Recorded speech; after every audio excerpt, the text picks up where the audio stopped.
Hello friends, welcome back to my channel. আমি ভালো আছি, তোমরা সবাই কেমন আছো? তো চলো, আজকে আমি বানাবো ডাব চিংড়ি। ডাব চিংড়ি বানানোর জন্য আমি এখানে চিংড়ি মাছ নিয়ে নিয়েছি। চিংড়ি মাছগুলোকে ভালো করে পরিষ্কার করে ধুয়ে নিয়ে চলে এসেছি। তারপর এতে পরিমাণ মতো লবণ আর হলুদ দিয়ে একটু মাখিয়ে রেখে দেবো কিছুক্ষণের জন্য। আর এদিকে আমি একটা কচি ডাব নিয়েছি, ডাবের জলটা বার করে নিয়েছি।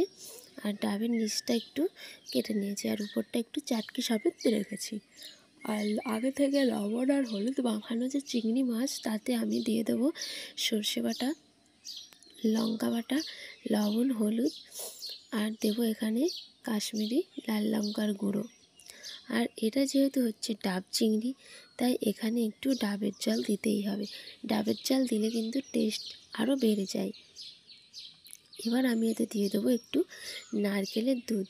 নারকেলটাকে কুড়ে আমি আগে থেকে চিপে রেখেছি, দুধটা বার করে নিয়েছি, সেই দুধটা আমি এখানে দিয়ে দেবো। আর দিয়ে দিতে হবে একটু সর্ষের তেল। আমি কিন্তু সর্ষের তেল বেশি পরিমাণে দিইনি, আমি কিন্তু অল্প দিয়েছি, 2 থেকে 3 চামচ। তারপরে সব ওগুলো উপকরণ ভালো করে মিশিয়ে নিয়ে আমি এখানে যে আগে থেকে ডাবটাকে রেখেছি, ডাবটা কিন্তু আমার একটু শাঁস হয়নি, একদম কচি ডাব, ডাবের ভিতরে সব ভরে দিলাম। দিয়ে উপর থেকে আমি এবার ডাবের চাটকিটা দিয়ে দেব। তোমরা চাইলে কিন্তু হালকা লেয়ারের শাঁসযুক্ত ডাবও নিয়েও করতে পারো। এবারে আমি একটু আটা মেখে নিয়েছি, আর এই ডাবের যে চাটকিটা, এটা কিন্তু আমি একটু আটা দিয়ে সিল করে দিচ্ছি, যাতে এর ভাবটা না বার হয়ে যায়।